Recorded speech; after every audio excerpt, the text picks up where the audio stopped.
Hi everyone. Well, let's start today with a stupid criminal story. We all seem to love those. There's a guy in Georgia who decided he needed a day off work, so he sent a doctor's note to his employer saying that he had COVID-19.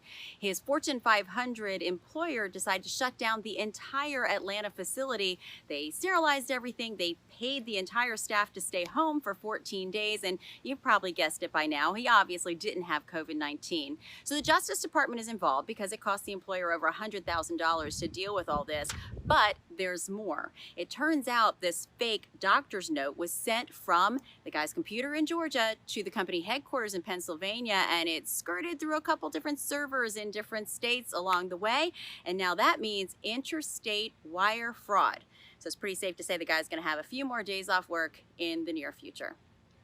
In Virginia, the governor has just signed a law that essentially decriminalizes simple possession of marijuana. That means if you're caught with an ounce or less, the biggest punishment you can get is a $25 civil fine, no criminal charges.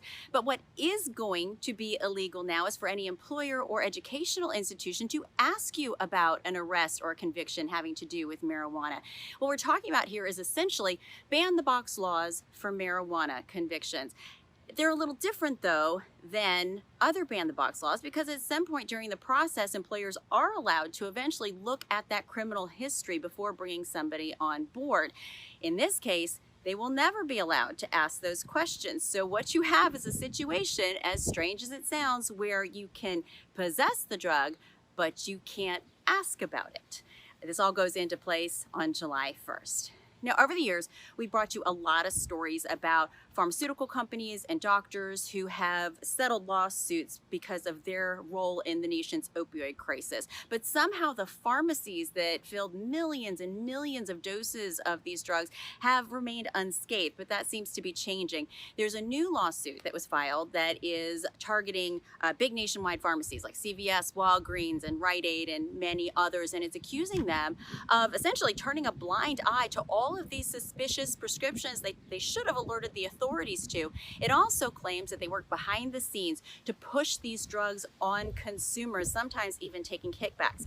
Some media outlets have tried to get a comment from some of the companies. Only a few have responded, but the answer has been the same. It has been, we were only following doctor's orders. Now we'll keep you up to date on this trial as it moves, as this case rather, not a trial yet, as it moves forward. And you can get more information on all these stories at ebiinc.com. Be sure to join us here again next week. Take care, everybody.